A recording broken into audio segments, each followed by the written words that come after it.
তো একদিন রাত্রে হঠাৎ তার সকাল থেকে রাত পর্যন্ত বাথরুম বন্ধ হয়ে গেছিল।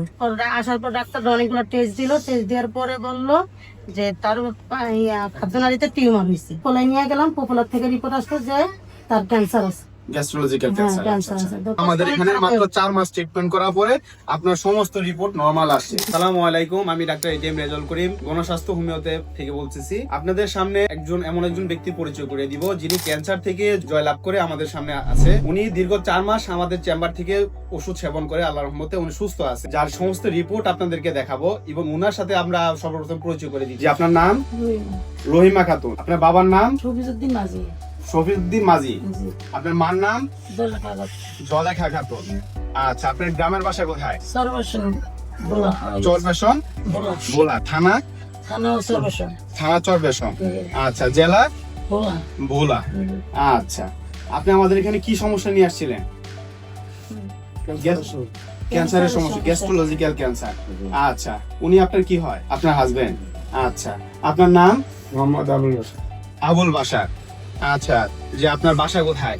বাসা এখন বর্তমানে কামরাঙ্গীরচরে থাকেন। আচ্ছা, হোম ডিস্ট্রিক্ট? ভোলা। ভোলা চরবেশন। গ্রামের নাম? উত্তর মাদ্রাস। উত্তর মাদ্রাস। আচ্ছা, আমাদের এখানে আপনার ট্রিটমেন্ট করতেছেন কতদিন যাবত? 4 মাস। 4 মাস। 4 মাস পরে আপনি আমাদের এখানে যে ট্রিটমেন্ট নিলেন, আপনার কাছে কেমন অনুভূতি হচ্ছে? ইনশাআল্লাহ অনেক ভালো। অনেক ভালো। আচ্ছা, আপনার নাম? সুমা বেগম। সুমা বেগম কি হয় আপনার? আমার মেয়ে। আপনার মেয়ে। পেশেন্ট হইলো আপনার মা, তাই না? আচ্ছা, আপনার মার সর্বপ্রথম কি কি সমস্যা হচ্ছিল আর কি নিয়ে আমাদের এখানে আসলে একটু যদি বিস্তারিত বলতেন সবার উদ্দেশ্যে। তার প্রথমে অনেকটা সমস্যা ছিল, আমরা তো তখন বুঝিনি, মানে উনি অসুস্থ হয়ে যাইতো। তো একদিন রাত্রে হঠাৎ তার সকাল থেকে রাত পর্যন্ত বাথরুম বন্ধ হয়ে গেছিল। আচ্ছা, তখন রাতের 2টা বাজে আমরা মেডিকেল নিয়ে আসি। রোগীর অবস্থা এতটাই খারাপ, মানে সে 2 দিন ধরে বাথরুমে যেতে পারতেছে না। আসার পর ডাক্তার অনেকগুলো টেস্ট দিল, টেস্ট দেওয়ার পরে বললো যে তার খাদ্যনালীতে টিউমার হয়েছে। আচ্ছা, তো আমরা টিউমারের জন্য পরীক্ষা করালাম। পরীক্ষা করার পরে পোপোলায় নিয়ে গেলাম, পোপোলার থেকে রিপোর্ট আসলো যে তার ক্যান্সার আছে, গ্যাস্ট্রোলজিক্যাল ক্যান্সার ক্যান্সার। আছে। তো ক্যান্সার, তারপর বলছিলাম যে এটা কোথা থেকে, বলছে যে খাদ্যনালীর ভিতরে টিউমার আছে, টিউমারটা আপনারা অপারেশন করতে পারেন কিন্তু ক্যান্সারটা মোটামুটি হয়ে যাবে। তো আমরা ঢাকা মেডিকেল নিয়ে আসলাম। ঢাকা মেডিকেল এসে তারপরে অপারেশন করালাম। অপারেশন করার পরে টিউমার যখন বের করছে, টিউমারের পিজিতে নিয়ে পরীক্ষা দিলাম। পরীক্ষা 1 সপ্তাহ পরে আসার পরে শোনা গেল যে তার খাদ্যনালীতে ক্যান্সার। তখন আমাদের বললো ডাক্তার যে আর কোনো নেই, উপায় নেই, আপনারা থেরাপি দিতে পারেন, এর উপায় কোনো ওষুধ নেই, চিকিৎসা। আচ্ছা, আপনারা এই পর্যন্ত ওনার ট্রিটমেন্ট বাবদ মানে অ্যালোপ্যাথিতে কত টাকা ব্যয় করছেন? আমরা 3 লাখ টাকা অলরেডি অনেক খরচ করছি। 3 লক্ষ টাকা ব্যয় করছেন। কয় মাসে?